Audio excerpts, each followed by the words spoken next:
2025년 한 해 동안 비트코인은 정말 아찔한 롤러코스터를 탔죠. 변동성은 엄청났지만 막상 연말의 수익률을 계산해 보니 생각보다 그리 높지 않아서 놀란 분들도 많으실 겁니다. 자, 그럼 이제 시선을 2026년으로 돌려보죠. 특히 비트코인 ETF 시장은 과연 어떻게 될까요? 네, 현물 비트코인 ETF가 세상에 나온 지도 이제 거의 2년이 다 되어 가네요. 맞아요. 블랙록, 그레이스케일, 피델리티 같은 월가의 거물들이 뛰어들면서 총 11개 ETF가 승인됐었죠. 그 결과는 뭐 대성공이라는 말로는 부족할 정도였습니다. 그렇죠. 이 ETF들이 굴리는 돈을 다 합치면 무려 1,100억 달러가 넘고요. 네, 그중 절반 이상이 블랙록의 아이쉐어즈 비트코인 ETF, 즉 IBIT 하나에 쏠려 있습니다. 정말 어마어마한 규모죠. 그래서 오늘 저희가 준비한 내용은 바로 이 비트코인 ETF들을 아주 깊게 파고들어 보는 겁니다. 그런데 시작부터 아주 흥미로운 딜레마가 하나 있어요. 이 모든 ETF들이 구조적으로는 완전히 똑같다는 사실입니다. 모두 실물 비트코인을 네, 맞아요. 그냥 담아두는 거죠. 그렇죠. 사서 보관하는 아주 단순한 방식이거든요. 그렇다면 대체 뭘 보고 더 나은 ETF를 고를 수 있을까요? 전부 같은 물건을 담고 있는 상자들인데 말이죠. 바로 그 지점이 오늘 이야기의 핵심입니다. 뭐 S&P 500 ETF처럼 어떤 주식을 더 많이 담을지, 덜 담을지 이런 운용사의 전략이 개입할 여지가 전혀 없죠. 아예 없군요. 네, 그냥 비트코인 그 자체를 담고 있으니까요. 기능적으로는 모두 똑같은 상품이라는 겁니다. 여기서 이런 질문이 자연스럽게 나오죠. 그럼 아무거나 사도 되는 거 아닌가? 네, 저도 그 생각이 딱 들었어요. 하지만 정답은 아니요입니다. 핵심은 바로 눈에 잘 보이지 않는 디테일에 숨어 있습니다. 그리고 그 디테일이란 결국 비용 문제로 귀결되는 거고요. 비용이요? 네, 즉 1년 동안 내가 내야 하는 운용 수수료가 얼마나 낮은지, 그리고 내가 이 ETF를 사고 팔 때마다 추가로 발생하는 거래 비용이 얼마나 적은지, 이 두 가지를 합친 총 소유 비용을 최소화하는 것이 여러분의 수익률을 지키는 가장 확실하고 어쩌면 유일한 방법입니다. 아, 총 소유 비용이라 굉장히 중요한 개념이네요.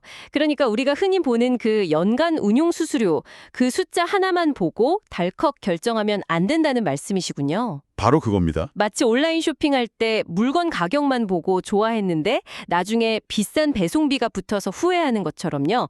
사고 팔 때 드는 숨겨진 비용까지 다 따져봐야 진짜 나에게 이득인 상품을 고를 수 있다는 거네요. 정확한 비유입니다. 딱 두 가지만 기억하시면 됩니다. 첫 번째는 모두가 아는 운용 수수료. 이건 뭐 ETF에 돈을 넣어두는 것만으로도 매년 투자금의 일정 비율만큼 빠져나가는 고정 비용이죠. 네, 그건 익숙하죠. 두 번째가 바로 많은 분들이 놓치는 거래 비용입니다. 이건 ETF의 유동성과 아주 직접적으로 연결되는데요. 유동성이요? 네. 유동성이 풍부하다는 건 그만큼 사고 파는 사람이 많아서 거래가 활발하다는 뜻입니다. 이렇게 되면 사려는 가격, 즉 매수 호가와 팔려는 가격, 매도 호가의 차이, 이걸 스프레드라고 하잖아요. 네네, 스프레드. 이 스프레드가 거의 없다시피 할 정도로 좁아져요. 100원에 사서 100.01원에 팔 수 있는 거죠. 반면 유동성이 부족하면 이 스프레드가 벌어져서 100원에 사서 99.8원에 팔아야 할 수도 있습니다. 거래할 때마다 손실이 발생하는 셈이에요. 와, 이 숨겨진 비용이 생각보다 큽니다. 그건 정말 생각도 못했네요.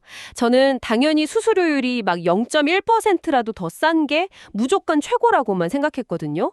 근데 거래를 몇 번 하다 보면 그 스프레드 때문에 손해보는 금액이 수수료 아낀 것보다 훨씬 더 커질 수도 있겠군요. 바로 그겁니다.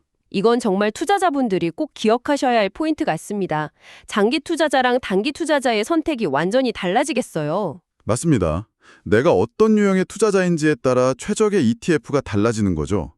단순히 수수료율 숫자만으로 줄을 세우는 건 아무 의미가 없습니다. 그렇군요. 그럼 이제 이 총소유 비용이라는 강력한 무기를 가지고 2026년에 주목할 만한 최고의 비트코인 ETF 세 가지를 본격적으로 해부해 보겠습니다. 첫 번째 주자는 누구인가요? 첫 번째 추천은 그레이스케일 비트코인 미니 트러스트 ETF, 티커는 BTC입니다. BTC요? 네, 결론부터 말하면 이 ETF는 낮은 수수료, 좁은 스프레드, 충분한 유동성, 이 3박자를 개인 투자자 입장에서 가장 이상적으로 갖춘 상품이라고 할 수 있습니다. 오, 삼박자를 다 갖췄다. 그런데 이 ETF는 그 탄생 배경 스토리가 정말 흥미진진합니다. 원래 그레이스케일 비트코인 트러스트, GBTC라는 상품이 있었어요.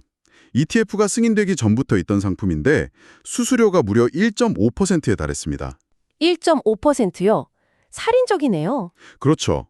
그런데도 기관 투자자들의 막대한 자금이 몰려 있어서 그레이스케일 입장에서는 이걸 포기할 수가 없는 황금알을 낳는 거위였어요. 아, 그랬겠네요. 근데 다른 운용사들이 막 0.2%대 수수료로 ETF를 출시하는데 그걸 그대로 유지할 수는 없었을 텐데요? 맞습니다. 그래서 그레이스케일이 아주 영리한 묘수를 둡니다.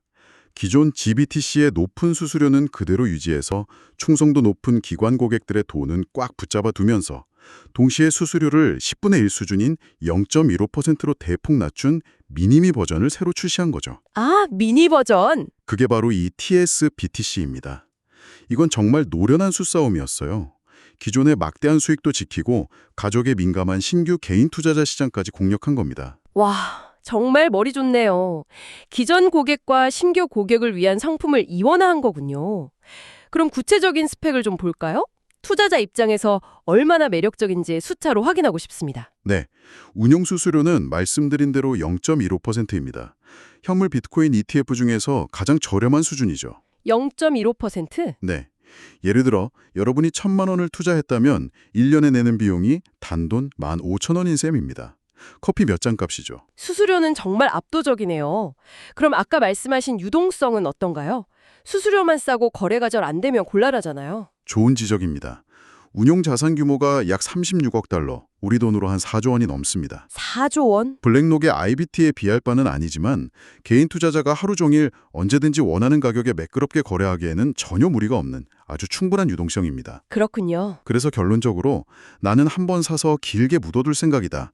즉, 총 소유 비용 자체를 가장 중요하게 생각하는 장기 보유 투자자라면 이 그레이스케일의 TS-BTC가 현재로서는 가장 현명한 선택지라고 할 수 있습니다. 알겠습니다. 첫 번째 추천은 전략가 그레이스케일의 BTC, 장기 투자자를 위한 최고의 가성비 선택이군요. 자, 그럼 이 영리한 전략가에 맞설 두 번째 선수는 누구입니까? 아마 많은 분들이 예상하고 계실 것 같은데요. 네, 바로 이 시장의 헤비급 챔피언이죠. 아이쉐러즈 비트코인 ETF, 티커 EBT입니다. 아이빗. 이 ETF를 한마디로 정의하면 그냥 압도적인 규모입니다. 다른 모든 수식어가 필요 없을 정도예요. 규모가 어느 정도이길래 그러시나요? 아까 인트로에서 잠깐 언급됐지만 그 숫자가 너무 커서 솔직히 감이 잘 안 오거든요. 현재 운용 자산이 7천억 달러를 넘습니다. 우리 돈으로 거의 100조 원에 육박해요. 연초 비트코인 랠리가 뜨거웠을 때는 1,000억 달러를 돌파하기도 했습니다. 100조 원. 이건 그냥 크다 수준이 아니라 다른 10개 비트코인 ETF를 다 합친 것보다도 훨씬 더 큰 그야말로 시장 그 자체라고 볼 수 있습니다. 정말 상상도 안 되는 돈이네요. 좋습니다. 그럼 그 엄청난 규모가 저 같은 일반 투자자에게 주는 구체적인 이점은 뭔가요? 와, 돈 많네 하고 감탄만 할 수는 없으니까요. 바로 아까 말씀드린 거래 비용에서 막강한 힘을 발휘합니다. EBT의 운용 수수료는 0.25%로 업계 평균 수준입니다. 그레이스케일 BTC보다는 비싸죠. 네, 0.1%포인트 더 비싸네요. 하지만 이 ETF의 진짜 무기는 상상을 초월하는 거래량에서 나옵니다. 달러 기준으로 환산한 하루 거래 대금이 나머지 모든 비트코인 ETF의 거래 대금을 합친 것보다 거의 3배나 많습니다. 3배나요? 와. 이게 어떤 의미냐면 스프레드가 사실상 0에 가깝다는 뜻입니다. 비유하자면 동네 작은 중고장터에서 물건을 파는 것과 전 세계 수억 명이 접속하는 글로벌 경매 사이트에서 파는 것의 차이라고 할 수 있죠. 언제 어떤 순간에 팔아도 내가 원하는 가격을 거의 그대로 받을 수 있다는 겁니다. 아, 거래할 때마다 발생하는 마찰 비용이 거의 없는 수준이에요. 이제야 완벽하게 이해가 되네요. 그레이스케일의 BTC가 상품 자체의 가격, 즉 수수료가 싼 거라면 IBT는 상품 가격은 보통이지만 배송비, 즉 거래 비용이 공짜인 셈이군요. 그렇죠. 정확한 비유입니다. 그렇다면 한 번 사서 오래 두는 게 아니라 시장 상황에 따라 여러 번 사고 팔 가능성이 있는 투자자, 그러니까 단기 트레이더나 적극적인 자산 배분 전략을 쓰는 투자자에게는 IBT가 훨씬 유리하겠네요? 정확합니다. 몇 번만 거래해도 그 좁은 스프레드에서 아낀 비용이 0.1%의 수수료 차이를 상쇄하고도 남을 수 있습니다. 그래서 IBT는 시장을 적극적으로 거래하는 트레이더들에게는 사실상 유일한 대안이자 최고의 선택지라고 할 수 있습니다. 좋습니다. 이제 그림이 명확해지네요. 장기 보유자는 그레이스케일 BTC, 단기 트레이더는 블랙록 IBT. 그럼 그 중간 어디쯤에 있는 투자자 혹은 또 다른 강력한 선택지를 찾는 사람들을 위한 세 번째 추천도 있을까요? 있습니다. 그리고 이 세 번째 자리를 두고 사실 가장 고민이 많았습니다.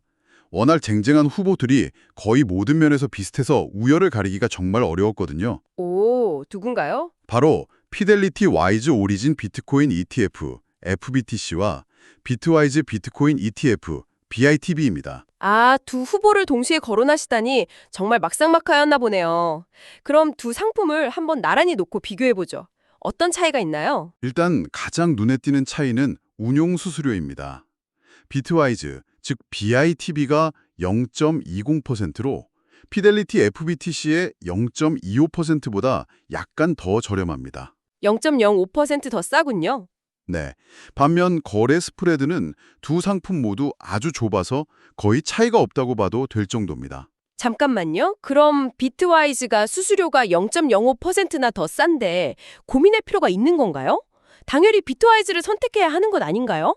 바로 그 질문 때문에 저희도 고민이 깊었습니다. 숫자만 보면 그게 맞죠.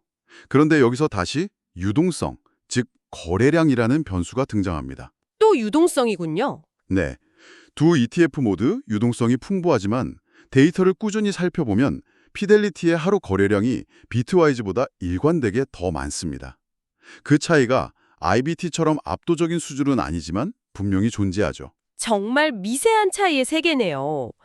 그럼 그 미세한 유동성 차이가 0.05%의 수수료 차이를 이길 만큼 중요하다고 보신 건가요?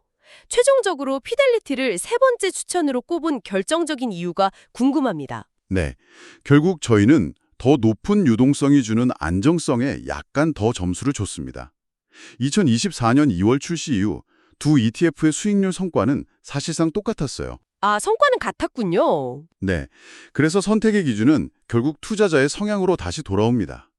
나는 정말 단 1원이라도 수수료를 아끼는 게 중요하고 아주 가끔 거래할 거다라고 생각하신다면 비트와이즈가 훌륭한 선택입니다. 하지만 혹시 모를 시장 급변동 시에 조금이라도 더 쉽고 안정적으로 거래하고 싶다면 피델리티의 풍부한 유동성이 주는 심리적 안정감이 더 클 수 있습니다. 어떻게 보면 정말 사소한 차이일 수 있지만 이런 디테일한 부분까지 따져보는 것이 결국 내 돈을 지키는 길이라는 걸 다시 한번 깨닫게 되네요. 이는 운용 수수료 외에 거래 환경이 얼마나 중요한지를 보여주는 아주 좋은 예시인 것 같습니다. 맞습니다. 자, 그럼 오늘 이야기를 한번 정리해 보겠습니다. 2026년 비트코인 ETF를 고르는 것은 최고의 비트코인을 고르는 행위가 아니었습니다. 그보다는 나의 투자 비용을 최소화하기 위한 최적의 포장지로 고르는 과정에 가까웠네요. 네, 정확한 정리입니다. 그리고 최고의 선택은 정해져 있는 게 아니라 여러분이 장기 보유자인지 아니면 단기 트레이더인지 그 투자 스타일에 따라 완전히 달라진다는 점이 핵심이었습니다. 비용을 최우선으로 생각하는 장기 투자자라면 그레이스케일의 BTC, 잦은 거래를 염두에 둔다면 압도적 유동성의 블랙록 IBIT, 그리고 그 중간에서 안정적인 선택지를 찾는다면 피델리티의 FBTC가 좋은 대안이 될 수 있겠습니다. 맞습니다. 오늘 살펴본 것처럼 운용 수수료 0.05%, 거래 스프레드의 미세한 차이 같은 것들이 처음에는 작아 보일 수 있습니다. 하지만 복리의 마법이 반대로 작용하는 것이 비용의 세계거든요. 이 작은 차이들이 시간이 지나면서 여러분의 최종 수익률에 아주 의미 있는 영향을 미칠 수 있습니다. 그렇겠네요. 모두 똑같은 자산을 담고 있는 상품들이 어떻게 이렇게 미세한 운영 효율성으로 치열하게 경쟁하는지 그 자체로도 아주 흥미로운 시장이죠. 오늘 분석은 전적으로 비용과 유동성이라는 아주 현실적인 기준에 초점을 맞췄습니다. 그런데 마지막으로 이런 질문을 한번 던져보고 싶네요. 이 ETF들이 점점 더 전통 금융 시스템 안으로 깊숙이 들어오고 있는데 그렇다면 미래에는 ETF를 선택하는 기준이 또 어떻게 바뀔 수 있을까요? 아, 좋은 질문입니다. 예를 들면 이런 거죠. 지금은 다들 비용만 보지만 몇 년 뒤에는 당신의 ETF는 비트코인을 어디에 보관하나요? 즉, 수탁기관의 안정성이나 보안 수준이 새로운 경쟁 요소가 될 수도 있지 않을까요? 충분히 가능성 있는 이야기입니다. 혹은 당신이 투자한 ETF의 운용사는 암호화폐 생태계에 얼마나 기여하고 있나요? 같은 운용사의 철학이나 거버넌스 참여 같은 것들이 투자자의 선택의 중요한 기준이 될 수도 있지 않을까요? 정말 좋은 지적이십니다. 경쟁의 패러다임이 바뀔 수 있다는 거죠. 지금은 얼마나 싸게의 경쟁이지만 미래에는 얼마나 안전하게, 얼마나 윤리적으로 혹은 어떤 가치를 추구하며의 경쟁으로 진화할 수 있습니다. 투자자의 선택 기준이 단순히 비용을 넘어 이 운용사가 나와 가치를 공유하는가로 확장될 수 있다는 뜻이죠. 이 시장이 어떻게 성숙해 나갈지 지켜보면서 여러분께서도 한 번쯤 생각해 볼 만한 흥미로운